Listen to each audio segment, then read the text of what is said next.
Charming day it has been, Miss Fairfax. Pray don't talk to me about the weather, Mr. Worthing. Whenever people talk to me, I feel quite certain that they do mean something else. And that makes me so nervous. I do mean something else. I thought so. In fact, I am never wrong. And I would like to be allowed of Lady Bracknell's temporary absence. Certainly advise you to do so. Mamma has a way of coming back quite suddenly into a room that I have often had to speak to her about. Miss Fairfax, ever since I met you, I've admired you more than any girl I've met since I met you. Yes, I'm quite well aware of the fact. But I do wish that in public, at any rate, you would be more demonstrative. For me, you've always had an irresistible fascination.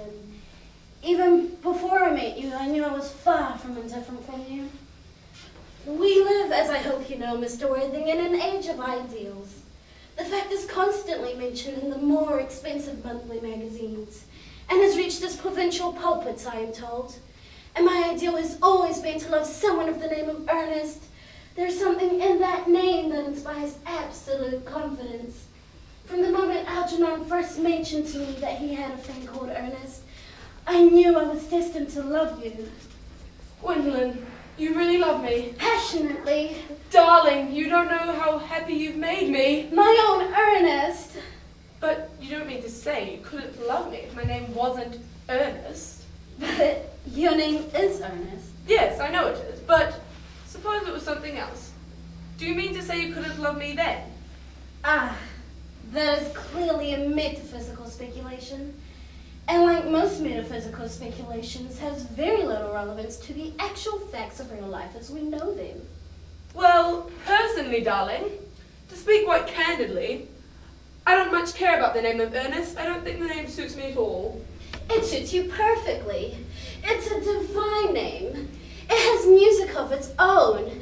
It produces vibrations.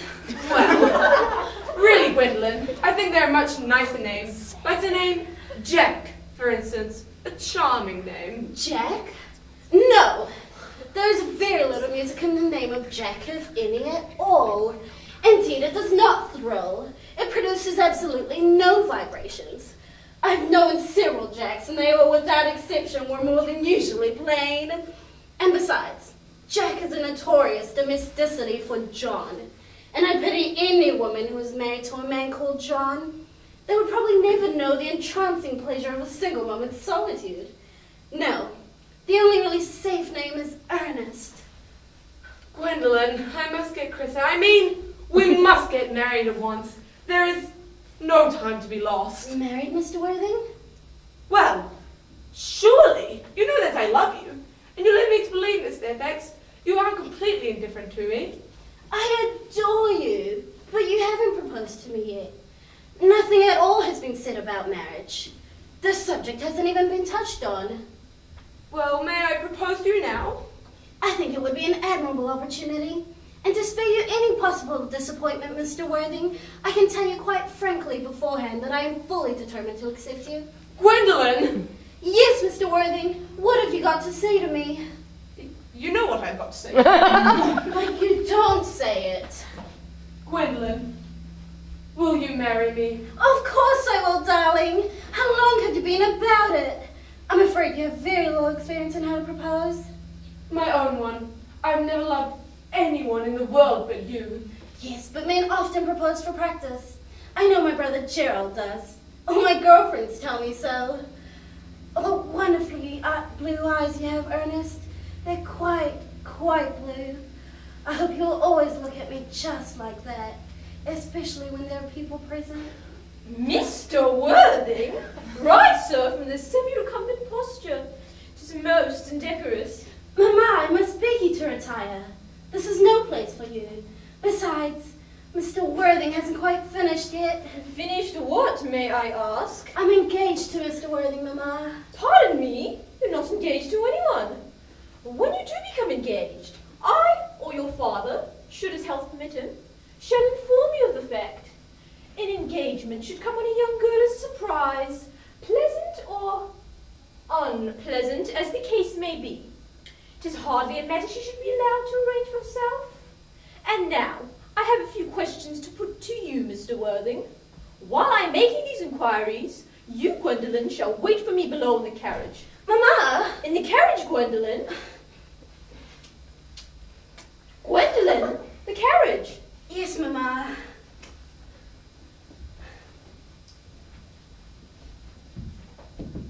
You may take a seat, Mr. Worthing. Thank you, Lady Bracknell. I prefer standing. I feel bound to tell you that you are not down on my list of eligible young men. Although, I do have the same list as the dear Duchess of Bolton has. We work together, in fact. However, I am quite ready to enter your name, should your answers be what a really affectionate mother requires. Do you smoke? Yes, I must admit, I smoke. I am glad to hear it. A man should always have an occupation of some kind. There are far too many idle men in London as it is. How old are you? 29. A very good age to be married at.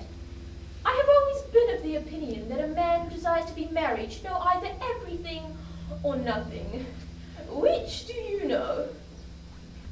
I know nothing, Lady Bracknell. I am pleased to hear it. I do not approve of anything that tempers with natural ignorance. Ignorance is like a delicate exotic fruit. Touch it, and the bloom is gone. The whole theory of modern education is radically unsound. Fortunately, in England, at any rate, education produces no effect whatsoever.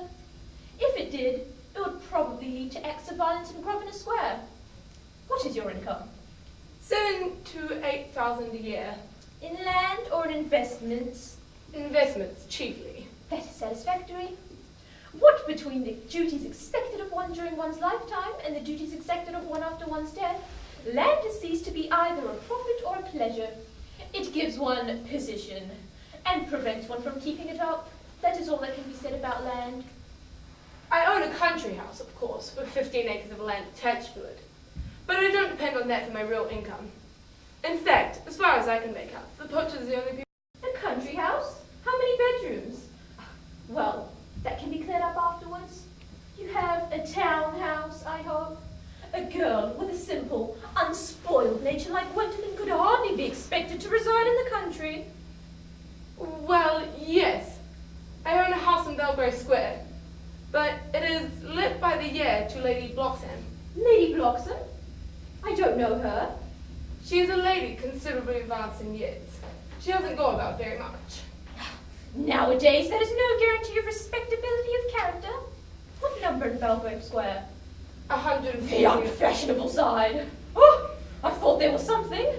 Fortunately, they can easily be altered. The fashion or the side? Both, if necessary, I presume. What are your politics? I'm afraid I really have none. I'm a liberal unionist. Oh, they count as Tories. They dine with us or come in the evening at any rate. And now to minor matters. Are your parents living? I have lost both my parents. To lose one parent, Mr. Worthing, may be regarded as a misfortune. To lose both looks like carelessness. Who was your father? He was evidently a man of some wealth. Was he born in what the radical papers call the purple of commerce, or did he rise from the ranks of the aristocracy? Well, I said I lost both my parents, Lady Bracknell. It'd be nearer to the truth to say my parents had lost me. I was found.